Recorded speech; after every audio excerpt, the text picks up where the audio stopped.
ഇതുപോലെ ഹരിയാന നിയമസഭാ തെരഞ്ഞെടുപ്പ് വേളയിൽ രാവിലെ 7 മണിക്ക് ഇതുപോലെ നിൽക്കുമ്പോൾ എല്ലാ എക്സിറ്റ് പോളുകളും കോൺഗ്രസ് അധികാരത്തിലെത്തുമെന്ന് പ്രവചിച്ചിരുന്നു. നമ്മൾ ഇപ്പോൾ നിൽക്കുമ്പോൾ ഏതാണ്ട് എല്ലാ എക്സിറ്റ് പോളുകളും BJP JDU സഖ്യം അധികാരത്തിലെത്തും എന്ന് പ്രവചിക്കുകയാണ്. കുറച്ചുകൂടി ക്ലോസ് ആയിട്ടുള്ള ഒരു കോൺടെസ്റ്റ് പ്രതീക്ഷിക്കുന്നുണ്ട്, അല്ലെങ്കിൽ പ്രവചിക്കുന്നുണ്ട് ആക്സിസ് മൈ ഇന്ത്യ. ബാക്കി എല്ലാ എക്സിറ്റ് പോളുകളും ഉറപ്പായിട്ടും NDA കേവല ഭൂരിപക്ഷത്തോടു കൂടി മിന്നുന്ന വിജയം നേടുമെന്ന് പ്രവചിക്കുകയാണ്. എക്സിറ്റ് പോളുകളുടെ ഒരു ആകത്തുക എടുക്കാം.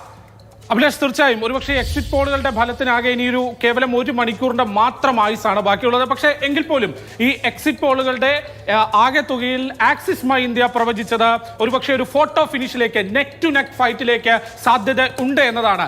ആക്സിസ് മൈ ഇന്ത്യയുടെ കണക്കുകൾ പ്രകാരം NDAക്ക് 121 മുതൽ 140 സീറ്റ് വരെ, 122 കേവല ഭൂരിപക്ഷത്തിന് വേണ്ടത്, 121 മുതൽ 140 സീറ്റ് വരെ NDA നേടുമെന്ന് പറയുമ്പോൾ ഒപ്പത്തിനൊപ്പം തന്നെ ഒരുപക്ഷെ വെരി ക്ലോസ് ഫിനിഷ് എന്ന തരത്തിലേക്ക് മഹാഗഡ്ബന്ധന് 98 മുതൽ 118 സീറ്റ് വരെ നേടാമെന്ന പ്രവചനമാണ് ആക്സിസ് മൈ ഇന്ത്യയുടെ സർവേയിൽ പറയുന്നത്. ഒപ്പം ഏറ്റവും പ്രധാനം, മറ്റുള്ളവർക്ക് 1 സീറ്റ് മുതൽ 5 സീറ്റ് വരെ, ഇതിൽ പ്രശാന്ത് കിഷോറിന്റെ പാർട്ടിക്ക് 2 സീറ്റ് വരെ കിട്ടാമെന്ന പ്രവചനവും ആക്സിസ് മൈ ഇന്ത്യ നടത്തുന്നു. അഭിലാഷ് സൂചിപ്പിച്ചതുപോലെ തന്നെയാണ് മറ്റെല്ലാ സർവേ ഫലങ്ങളും അനുകൂലമായി വരുന്നത് NDA ക്യാമ്പിനാണ്.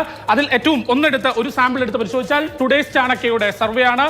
കൃത്യമായ മേധാവിത്വം NDAക്ക് പ്രവചിക്കുന്നു. 148 മുതൽ 172 സീറ്റ്, വളരെ കംഫർട്ടബിൾ ആയ ഒരു മെജോറിറ്റിയാണ് NDAക്ക് പ്രവചിക്കുന്നത്. ഒപ്പം മഹാഗഡ്ബന്ധനാവട്ടെ 65 മുതൽ 89 സീറ്റ് വരെ എന്ന ഒരു നിലയും പ്രവചിക്കുന്നു. മറ്റുള്ളവർക്ക് 3 തൊട്ട് 9 വരെ എന്നത്. ഏതാണ്ട് മറ്റെല്ലാ സർവേ ഫലങ്ങളും ഈ തരത്തിൽ NDAക്ക് ഒരു സർവാധിപത്യം പ്രവചിക്കുന്ന സർവേ ഫലങ്ങളാണ് പുറത്തു വന്നിട്ടുള്ളത്. അഭിലാഷ്, പക്ഷേ വളരെ പ്രധാനപ്പെട്ട ഒരു കൗതുകരമായ ഒരു എലമെന്റ് കൂടിയുണ്ടല്ലോ. ഇപ്പോൾ NDAക്ക് നേരിയ ഭൂരിപക്ഷം പ്രവചിക്കുകയാണ് ആക്സിസ് മൈ ഇന്ത്യ.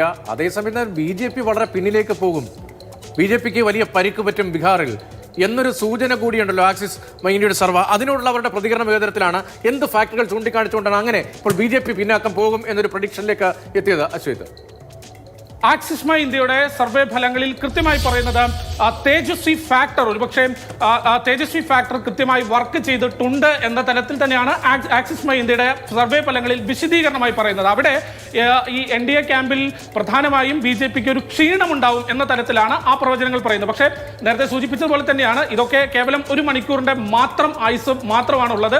അത് കഴിഞ്ഞാൽ ഒരുപക്ഷെ മറ്റു പ്രവചനങ്ങളെല്ലാം പറയുന്നത് പോലെ NDA ക്യാമ്പിന് അനുകൂലമായി ആകുമോ എന്നതാണ്. സംസ്ഥാനം ബീഹാർ ആണ് എന്നുള്ള കാര്യം നമ്മൾ കണക്കിലെടുക്കണം. എക്സിറ്റ് പോൾ അല്ല, അത് കഴിഞ്ഞ് ഒരു 10 മണി വരെ വരുന്ന റിസൾട്ട് പോലും നമ്മൾ കണക്കാക്കേണ്ട. രതീഷ്, ഞാൻ ഓർക്കുന്നുണ്ട് 2015 തെരഞ്ഞെടുപ്പ് ഇതാ BJP തൂത്തുവാരി എന്ന് മാധ്യമങ്ങളൊക്കെ ഇങ്ങനെ കണക്ക് നിരത്തുന്ന സമയത്താണ് ഒരു 10:15 കാറ്റ് നേരെ തിരിഞ്ഞത് എന്ന് പറയുന്ന പോലെ ഇത് ബീഹാറാണ്. ഇന്ത്യൻ രാഷ്ട്രീയത്തെ സംബന്ധിച്ച ദിശാസൂചികയാണ് ബീഹാർ. എല്ലാ കാലത്തും ഇന്ത്യൻ രാഷ്ട്രീയം എങ്ങോട്ട് ചലിക്കണമെന്ന് നിർണ്ണയിച്ചിട്ടുള്ള അതിനിർണായകമായ സംസ്ഥാനം ഹിന്ദി ഹൃദയഭൂമിയിൽ.